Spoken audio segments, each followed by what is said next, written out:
عن ابن عباس رضی اللہ عنہما قال نظر رسول اللہ صلی اللہ علیہ وسلم الى الكعبہ فقال لا الہ الا اللہ ما اطیبک واطیب ریحک واعظم حرمتک والمؤمن اعظم حرمتا منک ان اللہ تعالی جعلک حراما وحرم من المؤمن ماله ودمه وعرضه وأن نظن به ظنا سيئا الحدیث رواہ الطبرانی۔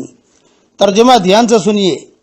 حضرت عبداللہ ابن عباس رضی اللہ تعالی عنہما روایت کرتے ہیں کہ رسول اللہ صلی اللہ علیہ وسلم نے کعبہ کو دیکھ کر، کعبہ بیت اللہ کو دیکھ کر تعجب سے ارشاد فرمایا، لا الہ الا اللہ، اے کعبہ تو کس قدر پاکیزہ ہے، تیری خوشبو کس قدر عمدہ ہے اور کتنا زیادہ قابل احترام ہے، لیکن مومن کی عزت اور احترام تجھ سے بھی زیادہ ہے۔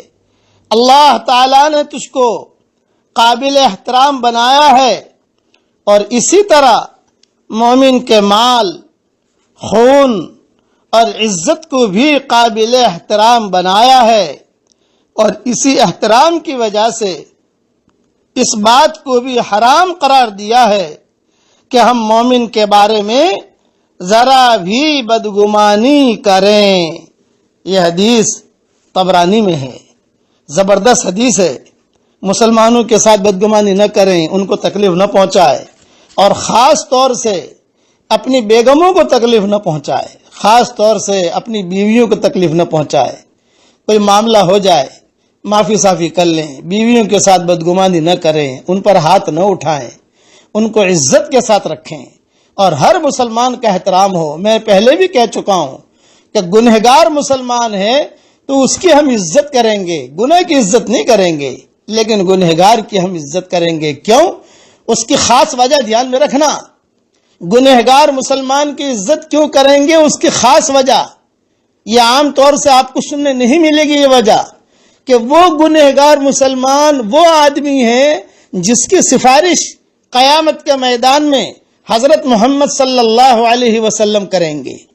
شفیع المذنبین ہیں، گنہگاروں کی سفارش وہ کریں گے، نیکوں کو سفارش نہیں کریں گے، نمازیوں کی سفارش نہیں کریں گے، حاجیوں کی جو اللہ والے ہیں، قطب اقطاب ہے، ان کی سفارش نہیں ہوگی۔ آپ کا جو لقب ہے شفیع المذنبین، کہ گنہگاروں کی سفارش کریں گے، تو وہ آدمی جس کی سفارش قیامت کے میدان میں اللہ کا نبی کرے اور ہم اسے برا سمجھیں، ہم اس کو ہلکا سمجھیں، اس کی عزت کو گرائیں، اسے تانا دیں، یہ بات نہیں ہے۔ بلکہ مجھے ڈر لگتا ہے ایک حدیث سناتے ہوئے، میں ڈر کے مارے وہ حدیث نہیں سناتا، بڑی زبردست حدیث ہے۔ حدیث میں آتا ہے کہ کسی مرد سے یا عورت سے کوئی چوک ہو گئی، کسی سے زنا ہو گیا، کسی نے چوری کر لی، کہ کچھ بھی ہو گیا خدا نخواستہ، اس نے تنہائی میں اللہ سے معاملہ کر لیا، معافی صافی ہو گئی، اللہ نے معاف کیا، لیکن کوئی اگر اسے تانا دے گا، اے تو نے زنا کیا، تو نے یہ گڑبڑ کی، تو نہیں کیا، تو اس کا اور اللہ کا معاملہ تو کلیئر ہو گیا۔ آپ کو پتا نہیں ہے، حضور صلی اللہ علیہ وسلم قسم کھا کے فرماتے ہیں کہ یہ تانا دینے والا جب تک اس گناہ میں مبتلا نہیں ہوگا اس کو موت نہیں آئے گی۔ اس حدیثوں میں آتا ہے، اس لیے کسی کو بھی تانا نہ دیں، بدگمانی نہ کریں، کوئی معاملہ ہے اس کو جھٹک دیں، دماغ سے جھٹک دیں۔ یہ بڑا زبردست حدیث ہے۔ اللہ تعالی ہم سب کو اچھا گمان کرنے کی توفیق عطا فرمائے۔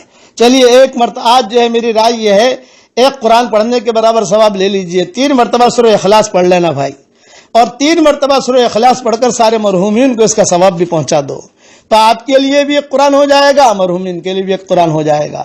اللہ تعالی ہم سب کو عمل کرنے کی توفیق عطا فرمائے، آمین آمین۔ والسلام علیکم ورحمۃ اللہ وبرکاتہ، وآخر دعوانا ان الحمد للہ رب العالمین۔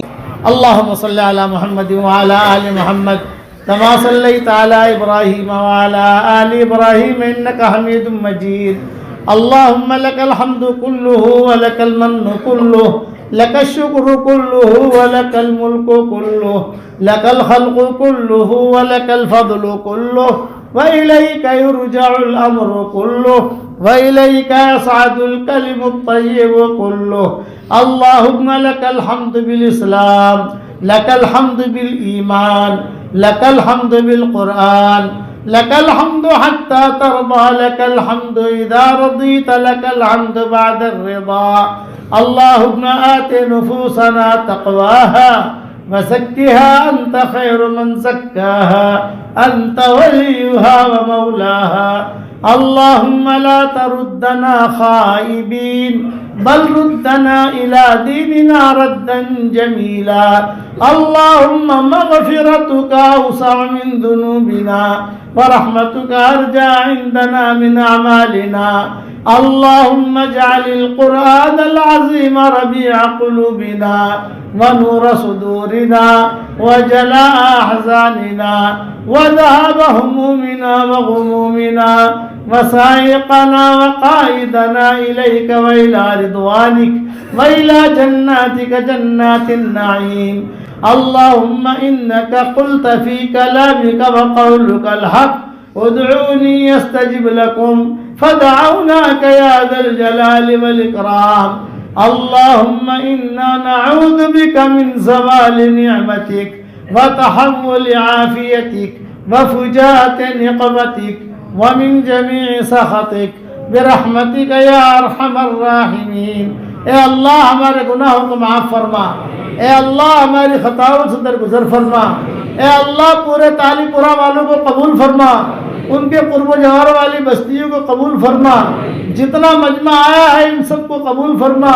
اے اللہ میری تشکیل پر جو روزانہ 100 مرتبہ سورہ اخلاص پڑھنے کی عادت ڈالے, اے اللہ اس کی ساری دعاؤں کو قبول فرما, اس کی ساری پریشانیوں کو دور فرما.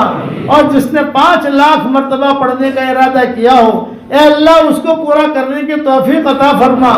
اے اللہ جس کرم سے آپ نے ہمیں یہاں جمع کیا ہے, تیرے اسی کرم سے جنت الفردوس میں تیرے نبی کے پڑوس میں ہماری قیامت تک کے آنے والی نسلوں کے ساتھ تو ہم سب کو جمع فرما دے.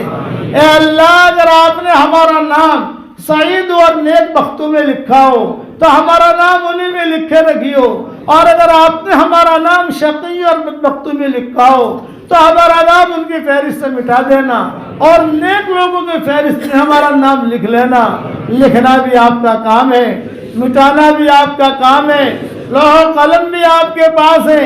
اے اللہ وہ چیزیں جس کا لینے کا ہم ارادہ کرتے ہیں مگر آپ ہمیں دینا نہیں چاہتے, اے اللہ اس کی محبت ہمارے دلوں سے نکال دے, اس کا خیال نکال دے, اس گلی میں آنے جانے کو ختم فرما دے. اور وہ چیزیں جس کا لینے کا ہم ارادہ نہیں کرتے مگر آپ ہمیں دینا چاہتے ہیں, اس کی محبت ہمارے دلوں میں ڈال دے, اور اس گلی میں آنا جانا عافیت سے ہمارے لیے آسان فرما دے. اے اللہ ہم سب کی جھولیوں کو ہدایت سے بھر دے, ہم سب کی جھولیوں کو امن و امان سے بھر دے. اے اللہ جو مجھے اپنی دعاؤں میں یاد رکھے میری ساری دعاؤں میں اس کا پورا پورا حصہ عطا فرما, اور اپنے فضل و کرم سے ہماری دعاؤں کو قبول فرما. سبحان ربک رب العزت عما یصفون وسلام علی المرسلین والحمد للہ رب العالمین.